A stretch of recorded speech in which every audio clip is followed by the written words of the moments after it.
Eyebrows చేస్తాను.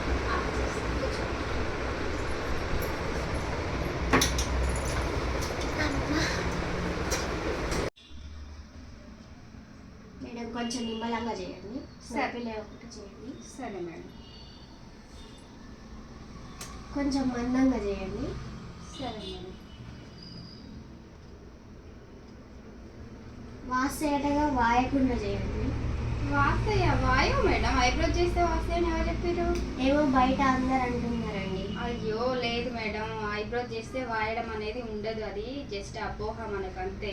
నిజం చెప్పాలంటే వాయడం ఏమి ఉండదు. ఇది ఉంది కదా మీకు ఐబ్రో, ఈ పైన కింద ఎగస్ట్రాలు ఉంటాయి కదా, ఇవి కరెక్ట్గా షేప్ తీసాక కింది అంతా తీసేస్తాం కదా, ఈ స్కిన్ అంతా ప్లెయిన్గా ఉంటుంది. ఈ ప్లెయిన్ ఉండడం వల్ల ఈ స్కిన్ ఉబ్బినట్టు అనిపిస్తుంది, అంతేగాని వాస్తవంగా అదే అది వాయదు మేడం. వాయకుండా స్కిన్ ఉబ్బినట్టుగా అనిపిస్తుంది అంతేగాని అది వాపు అనేది కాదు. ఐబ్రో చేయడం వల్ల వాపు అనేది అస్సలు రాదు మేడం, అది జస్ట్ మీ అపోహ అంతే. అది బయట అట్లా పబ్లిసిటీ చేస్తున్నారు కానీ నిజం చెప్పాలంటే వాపు ఎఫెక్ట్ అలాంటివి ఏమి ఉండదు, స్కిన్కి ఏ ప్రాబ్లం ఉండదు. ఓకేనా మేడం? Okay madam. ఏమో బయట అందరూ అనుకుంటుంటే నేను కూడా నిజమేమో అనేసి అనుకున్నాను. అయ్యో అది కాదు మేడం, అది వాస్తవం కాదు. అసలు వాపు అనేది అయితే అస్సలు ఉండదు మేడం ఐబ్రో చేయడం వల్ల. ఓకే మేడం, చేయండి.